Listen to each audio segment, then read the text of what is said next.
In this video, let's use the React Query package to perform a basic query and fetch data from our API endpoint. Step 1, we need to install the package. So in the terminal, run the command yarn add react-query.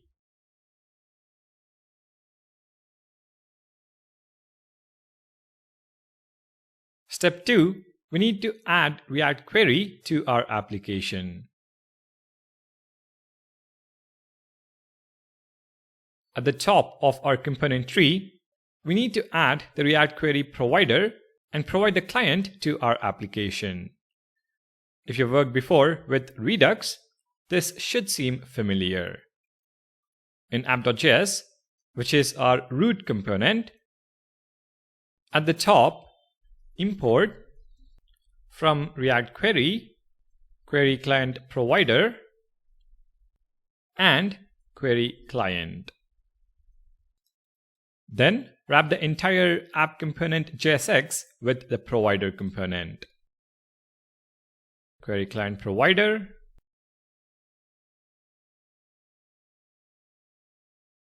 and the closing tag at the bottom. Next, create an instance of the query client. So outside the app component, const query client camel cased is equal to new query client, which is what we've imported. Finally, on the provider component, we add a client prop and set it equal to the query client instance. And that pretty much is our React Query setup. We now have access to every hook and method that React Query provides.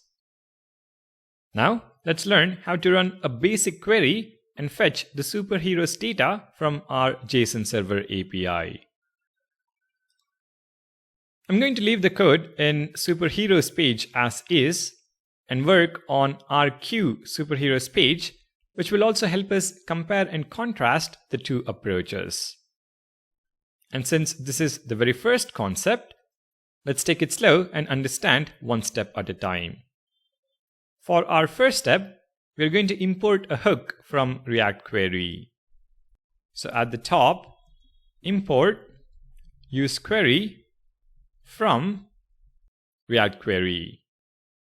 useQuery is the hook we are going to be using for all our data fetching needs.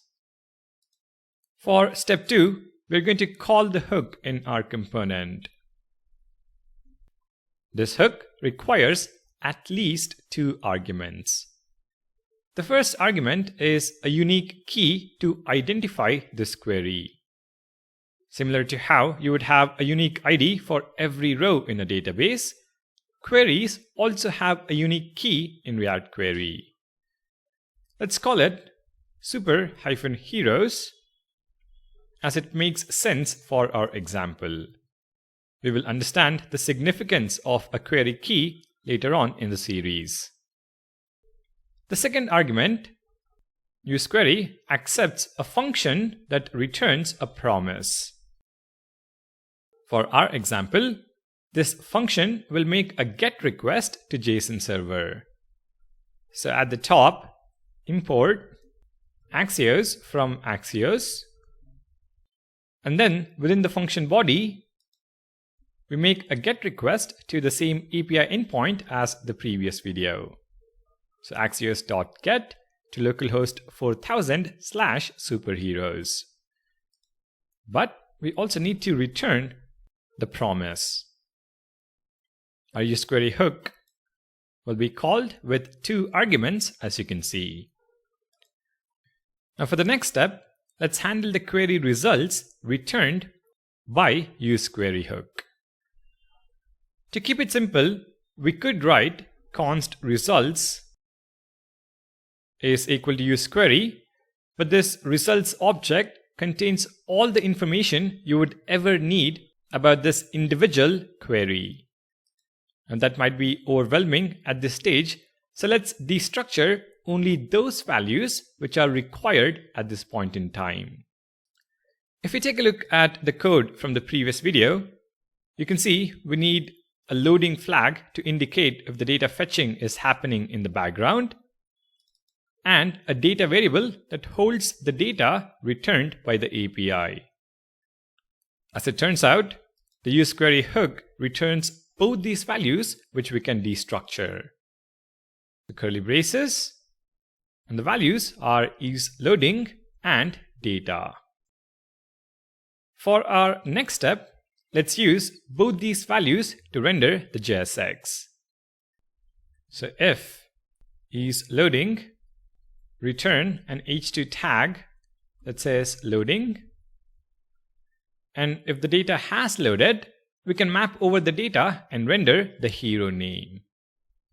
So I'm going to wrap with React fragment, change this div tag to an h2 tag, and then we render the list of hero names present inside this data. Now the data we have destructured refers to the entire API response. To get the array of superheroes, we need to access data on the response. So within curly braces, we write data.data. I'm also going to add optional chaining so that the JSX doesn't throw an error if data doesn't exist. Now this refers to the list of heroes being returned, so we are going to map over it. And for each hero, we're going to return a div tag where key is equal to hero.name, and we also render hero.name. If we now save the file and head to the browser, navigate to our queue superheroes, we see the loading text and then the list of heroes being displayed as expected. But if you compare the code from the previous video to the code we have written now, you can already see how simplified it is. 9 lines have been reduced to just 3 lines, but the more important bit is that we don't have to manage state variables based on the effect. React Query abstracts away all of that and makes it really simple to fetch data in a React component. Now, a common pattern you would see when working with React Query is the fetcher function extracted out of the useQuery hook. So outside the component, we can define const fetch superheroes, which is equal to an arrow function, where we make our API call and return the result. Now, to use query, instead of this arrow function in line, we can specify fetch superheroes as the second argument. Take a look at the browser, and the data fetching still works as expected. So this is pretty much the basics of using the useQuery hook to fetch data. But this hook is more powerful than you think it might be. We can pass in additional options as an argument or destructure a few more values for use within the component. Let's do all of that in the upcoming videos. Thank you for watching. Make sure to subscribe to the channel, and I'll see you in the next video.